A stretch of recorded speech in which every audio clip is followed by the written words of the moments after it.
What's going on, crypto fan? Big Rob here, back again for another one-on-one interview. Today we got a crypto cowboy in house, and we just left the after party for CNFT here in Las Vegas, which is the reason that crypto cowboy is here in town. And I was like, bro, you got to check out the studio. The after party is literally across the street, and so lo and behold, we're giving you some bonus content, and which you wouldn't know that is out unless you have the notification bell checked. But without further ado, let's get the man an introduction here. Crypto Cowboy. What's up, my dude? Welcome to Las Vegas. Welcome to Sin City Crypto Studios. Bro, thank you so much for having me. I just came from this after party, CNFT Con here in Las Vegas. First time here. I didn't know what was happening. I'm out here in Florida living my good old life. I get invited to CNFT Con. I get invited to this after party. There's women swinging on chains with feathers in their hair. I'm like, what has happened? This girl threw out her back. Someone get her an aspirin. And then all of a sudden I'm walking around. I get hit up by Big Rob here. I get hit up by Sin City Crypto himself. I'm like, oh, bet. I need to meet up with this boy right now. Oh, man. So he invites me to the studio. And I'm just here. I'm just having a good time. Thank you so much for having me. I appreciate it so much. Man. Well, I know we were talking before we turned the cameras on. We were talking about bringing you on our live stream. So more Crypto Cowboy to come. Stay tuned. We're excited to have you on. Yeah, and you know you ain't doing Vegas right unless you got one of these wristbands on. So I'm just gonna throw that on right now. They let me in without a wristband, bro. They let me in without a wristband. Damn. See, I got it patted down. I got an ID to, I had to go through. I had to show my vaccination card and everything. No, I shook someone's hand. They said, ask for Andy. I was like, I don't know who Andy is, but I'm coming in anyway. So this is good. Yeah, I'm glad to be here. Before we get into the details of it, why don't you tell us a little bit about your channel, what our viewers can expect when they go check you out, and what excites you about crypto, and what brought you into this space? Why don't you give us a little backstory? Yeah. So quick synopsis. My name is Aaron. Cowboys of Crypto, and the reason for that name is because I started in the bull run with SafeMoon. One of my boys said, "Buy SafeMoon." I said, I don't know what a SafeMoon is. I don't know what a trust wallet is, and It's not so safe. Yeah, not so safe. Well, I bought that thing, right? I put in $1,000. I didn't know what the heck was happening. It ran up to 10 grand, okay? I was freaking out. I thought I was a genius. I'm not a genius, okay? It shot back down. I felt bad about my life. I felt bad about my decisions. I didn't know what I was doing. It shot back up, and I sold it at around 9 grand. From there, I thought crypto is like the future, right? This is how the future of like how I'm going to make money. That's my mentality. So I started a YouTube channel documenting me learning about crypto. Like I openly say I don't know anything. I'm a lizard brain because I just buy stuff, right? I don't know anything about anything. But I guess I'm very blessed to have people just kind of follow me and just watch my content because I just take that stance. I'm like, I just don't know anything. I'm just trying to learn just like you. Well, anyway, the bull run was very kind to me. And so I hit a couple really big jackpot like cryptos. And so I was like, oh my gosh, this is insane. But I started getting very overconfident, started investing in things that I probably shouldn't be investing in. And probably like you, if you're watching here, my portfolio started to shrink and started to tank with the turn of the year. But what ended up happening is 2022, this is the biggest lesson I learned so far, is that the Fed controls everything. And now that's what excites me about crypto, is because at first, when I joined last year, I was in it for the money. And it's still true. I'm still here for the money. But because of how much I learned about what the Fed is, what they do, the money printing, how they've got us all under their thumb, how we are like, in my opinion, slaves to them, because if they take the fruits of our labor, if we are working so hard every day and then produce something, and then they could just go ahead and earn an income to produce something, and they could just print money without having to work, and that diminishes my power to earn and work for my family and my future. I have to work more hours, more labor, more effort. That's what excites me about crypto, more specifically Bitcoin, but I still have those two goals. First goal in mind is to make money for my family, for my future, for my children's children. That's the first goal. But the second goal is to just stick it to the Fed. This is the kind of stuff that gets me banned on my own channel here, and now I'm on another channel. I'm saying this, but this is the second thing. The ethic of it, the higher ethos of crypto is this big decentralization, this movement away from a centralized power, this locus of power which people control. And that's what gets me excited, because Bitcoin is an answer to that. I can't find any other place in any sphere where they couldn't take it away from you. Like, you could go listen to Sailor and all these other guys, but that stuff rings true to me. I'm like, okay, like, this is something that they cannot, no one can take away from them, let alone even know. And so that's what really excites me about Bitcoin. So my content's really changed from this like Chad, lizard brain, moon boy stuff last year to really understanding what the really significant factor of the whole future of the financial system and every really industry with blockchain technology. That's kind of what I'm excited about. So I'm just excited to learn. That's what gets me into crypto, into any other project, any metaverse, any DeFi system. I'm into all the projects, all the chains. I'm chain agnostic because I like it all. And so I'm excited to be here for that. Man, there's so much to unpack there. Yeah. All right. Yeah. So you said a lot of things that I want to circle back on. Yeah. So one, are you still interested in these speculative tokens like SafeMoon, perhaps more meme coins? I mean, you know, there is a return on investment that you can't be ignored. And I do think when the next bull run comes around, there is definitely a place for the portfolio and more risk on assets in the crypto market. And I think that if you position right and you identify projects at an early stage, especially the speculative ones and meme projects, if you can time it correctly and you have a good beat on what the community is looking at, I think you can really come out with some gains. I don't think that is even an option right now. I mean, you agree with me? Like the speculative tokens at this moment are few and far between. And I mean, you have like Luna and Luna Classic. Those are kind of the meme style coins right now, but I just feel like that market's dead at the moment. But I do think it's going to rally back in the near, in the next in the early stages of the next bull run. Yeah. I mean, what's your vibe on that? Because I know that's kind of your first entry into the market.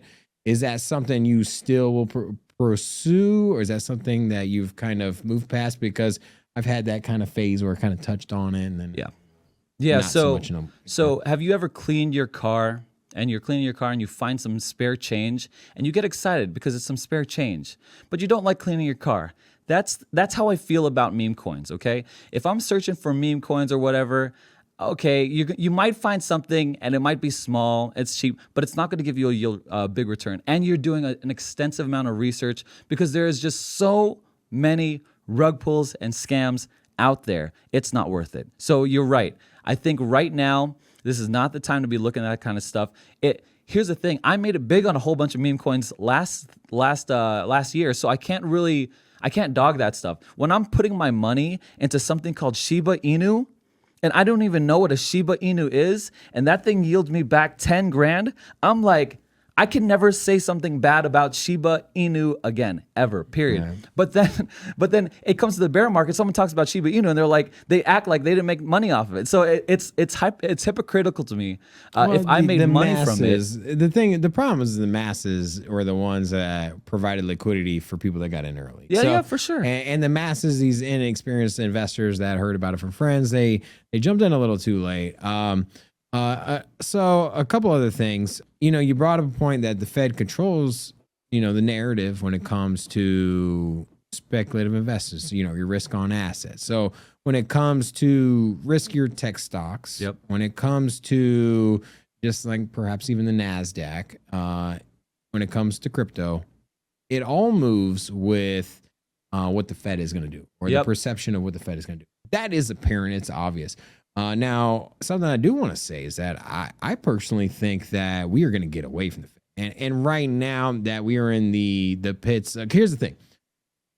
In crypto, we never talked about the Fed before. This is something that's new. And Bitcoin's been around for 2022 is when we started talking about the Fed, bro. Everybody in crypto started talking about. No one started talking about Fed last year, though. I hear nobody. Yeah, and it's been like that. It's been like that for since as long as I've been in crypto. Yeah, and so obviously, it's not something that was completely ignored at all. It's not like it's never been discussed before, but definitely it's center stage here, front and center. Mm-hmm. And it is the topic of discussion because the economy rallied so hard because interest rates went from, I think it was like 2.25 down to 0. and then back up. And we saw what happened. The S&P 500 had over 300 days of breaking all-time highs over a year and a half time period. Just all-time high, all-time high, all-time high. And obviously we printed so much money over, we almost 4x the amount of circulating supply for the US dollar here in the United States. Of course, we here in the crypto space, we know what happens when you increase the circulating supply, especially by a factor of 4. I think moving forward, this Fed thing is going to be a non-story.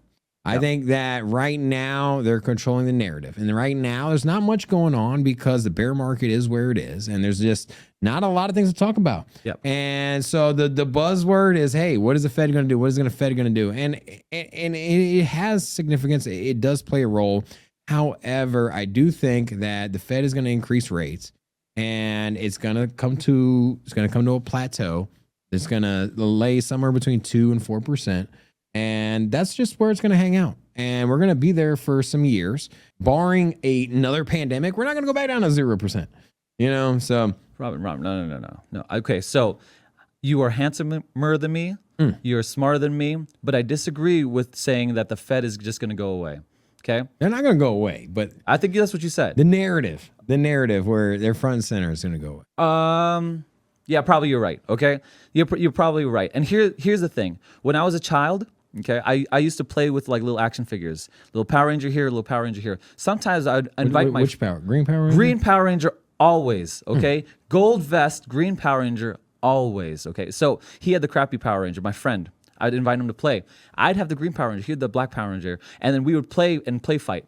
But when he was losing, we'd craft these stories. When he was losing, when he get mad, all of a sudden he would take his Power Ranger and shoot it to the sky, and now the Power Ranger could fly and shoot laser beams out his eyes.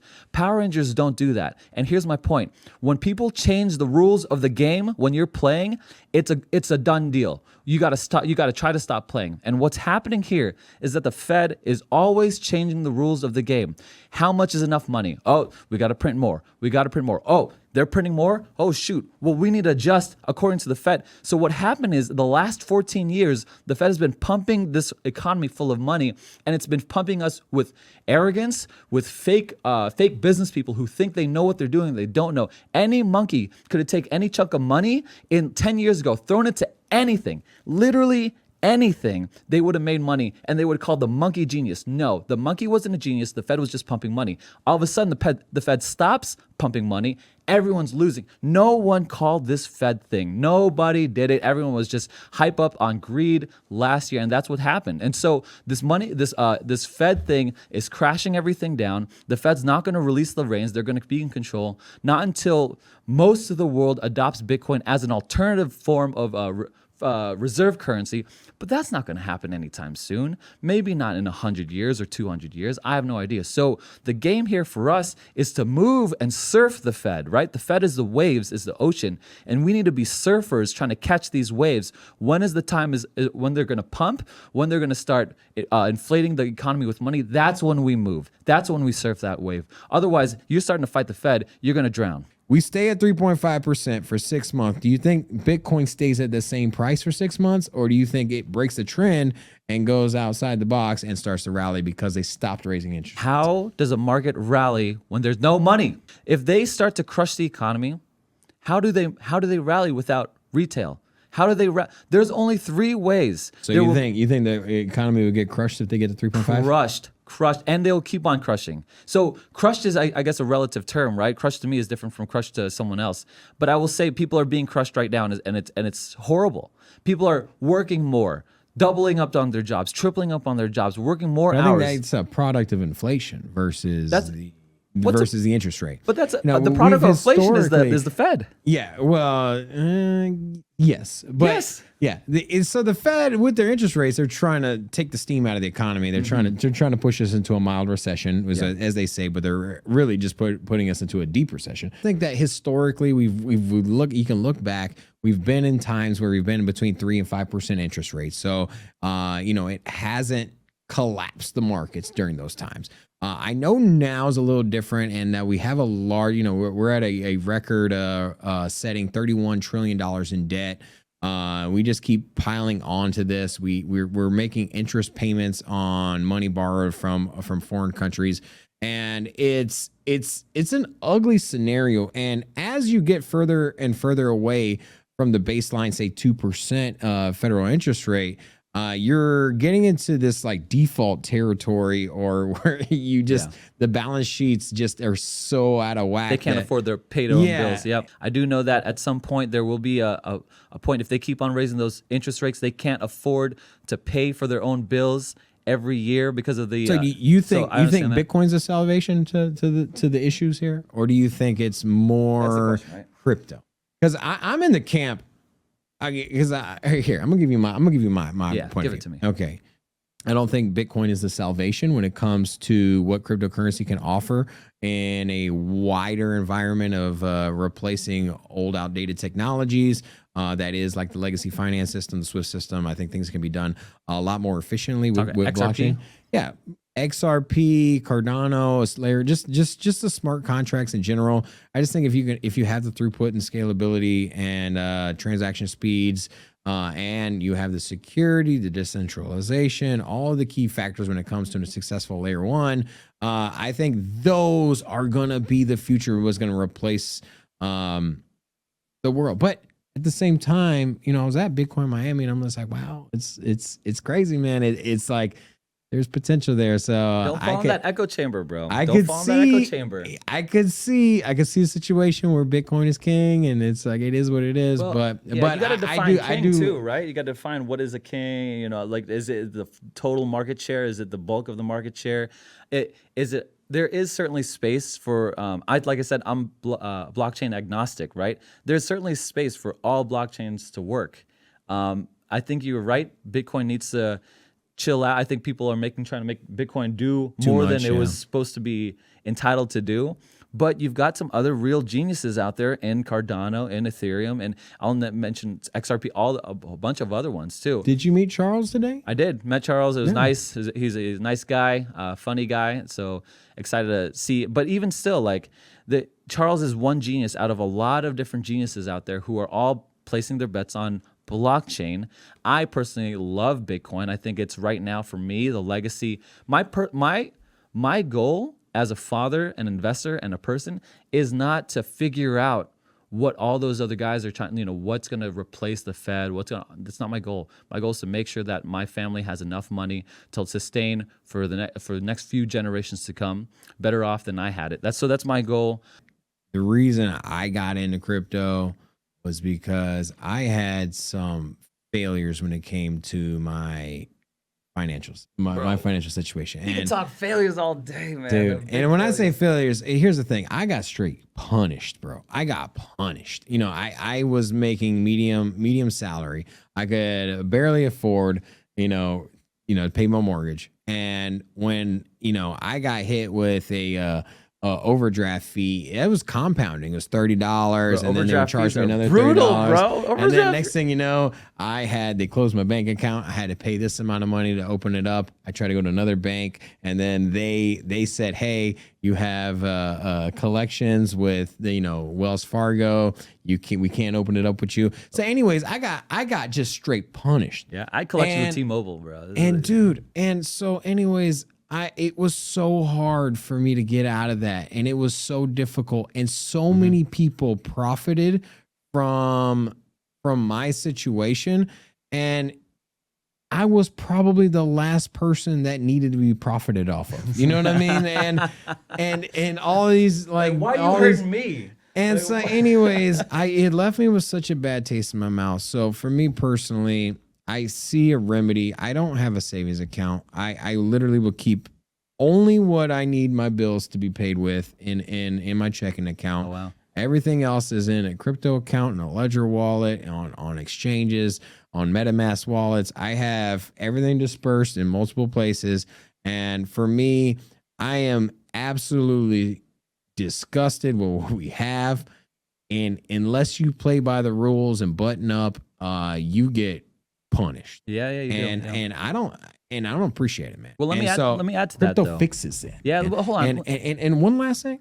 my wife is Russian and my mom is Portuguese. Okay. And we have situations we need to mail stuff or do wire transfers. So inefficient. Buying a house, the title deed, the title and escrow and all this is like you're paying another company. And I just see a fix to all of that with blockchain. Yeah, you're right. Yeah, I got to send money over to the Philippines for my grandma. She likes to start different churches, raise money for kids going to college. She wants me to send money over. I'm like, Grandma, Lola, get crypto, right? She doesn't know what the heck crypto is. So I have to use Best Western. Okay, I gotta wait for 7 days, pay some fees. Look, here, let me go back to what you were saying. I kind of disagree with you just a little bit though. You said that these guys are profiting off of you, but I think what crypto doesn't solve that problem. That's a human error, though. I think what you and I were victims of is a lack of education on how to handle our finances, bro. Like compounded on top of that, these guys preyed on our lack of education. So we didn't know, like, oh, I'm going to get hit with a $35 overdraft fee. Oh, it's a $45 overdraft fee. Like, I didn't know that kind of stuff. I didn't know that it's a bad idea to sign someone on my T-Mobile account and he not pay the bill. Now I'm footing a bill at $300 for a month, and I made $300 every 2 weeks. So I know, that's where I come from. Here's the thing. I've got 2 kids. They're my future. They're my heart. My wife as well. I read this thing before. It said, don't get for your kids what you never had, teach them what you never knew.